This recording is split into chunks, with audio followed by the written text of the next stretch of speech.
الحمد لله نحمده ونستعينه ونستغفره شرور أنفسنا ومن سيئات أعمالنا من يهده الله فلا مضل له ومن يضلل فلا هادي له وأشهد أن لا إله إلا الله وحده لا شريك له وأشهد أن محمدًا عبده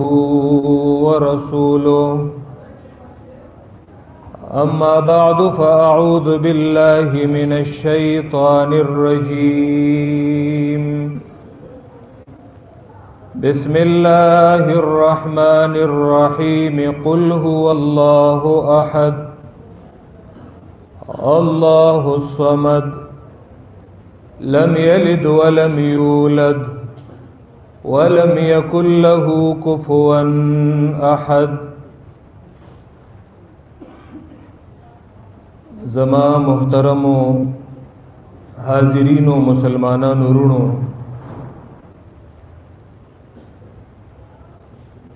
ډیر لویا د خوشحالي موقع ده او ډیر لویا د خوشحالي ورځ ده چې د قرآن مجید پر ختم کی منګ او تاسو راجم شویو څنګه چې تاسو ته معلومه ده چې بدی سنټر کی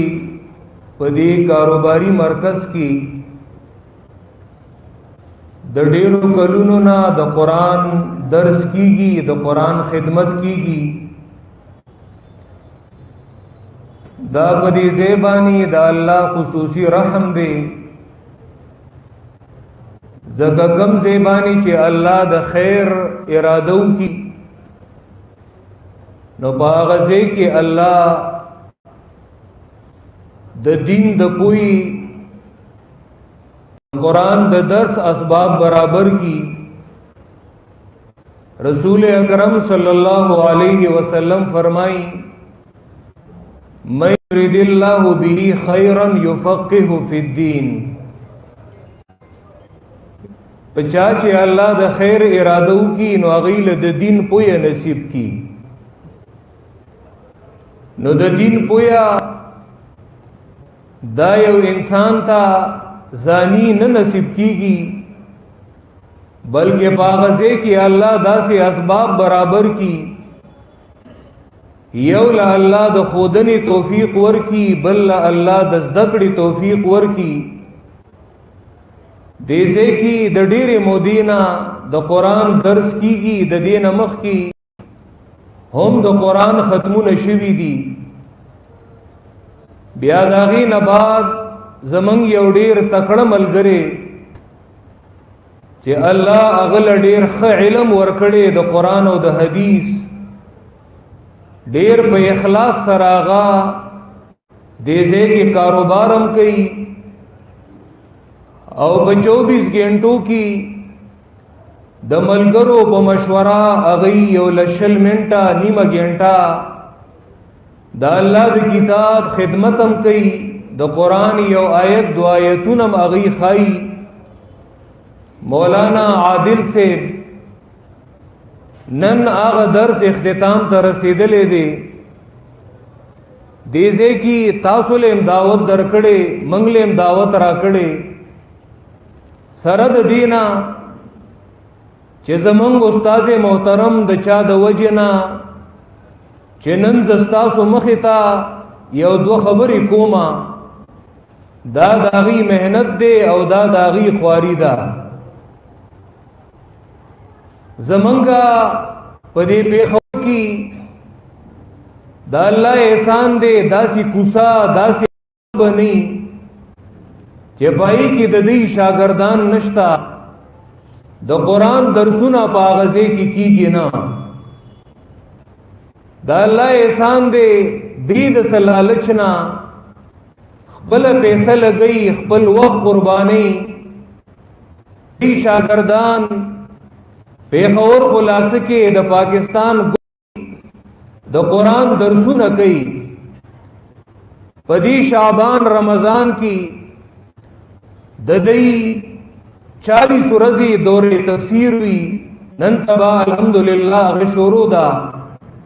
د ګلبهار پدی علاقه کی ګلبهار نمبر 1 کی زمنګ یو لوی مرکز دی چې پای کې د قرآن دوره پڑھاویږي او 40-45 دن کې هغه د قرآن د سرنا تر اخره پورې هغه ختميږي ایک گیر چاپیرا علاقونا خلق راغلی بزرگون خلق پائی کی شرکت کئی چونکہ روزانہ 15 گھنٹی اغی اغا درس کئی اس یو بجا اغا درس اغا شروع کی گی اور ترماخا مپوری بیا اغی نو داغی اغا آواز او سینا نو اغم لگ خراب دا نو داغی دا حکم مطابق د قرآن د دې اخیرنو سورتونو ز لږ وضاحت کوم او لږ تشریح کوم او بیا به ان شاء الله دعا کو او بیا د بل درس اعلان بم کیږي چې بل درس با په دې مارکیټ کې په دې ځای کې کله شروع کیږي دې ځای کې روزانه چې کم درس کېده ملګری براتلل د خپل کاروبار روزگار د پارا د دنیا ګټلو د پارا د بوسو کې د هندوانو د کتاب وید حافظان نشتا دارنګي د سکانو د کتاب کداغین داغي حافظان نشتا په دنیا کې دا اعزاز دا قرآن ته حاصل دی چې ماشومان د 15 کالو ماشومان د 9 کالو ماشومان په لکون دا صرف د دې کتاب معجزه ده